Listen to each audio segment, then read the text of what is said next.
Cooling water over a 10-minute period by Sean. My goal. How much will the temperature drop or go up? Hypothesis. I think the water is going to get colder. Materials. Thermometer, water, ice, cup, datasheet, and pencil.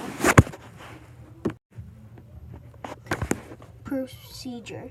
First, take the temperature of the water. Then, add ice and take the temperature every minute for 10 minutes.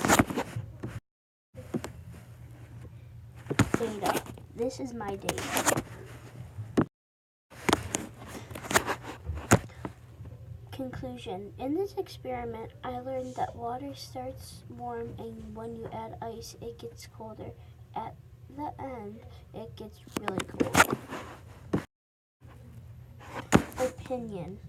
This was my favorite experiment. I really liked it. The end. Please subscribe.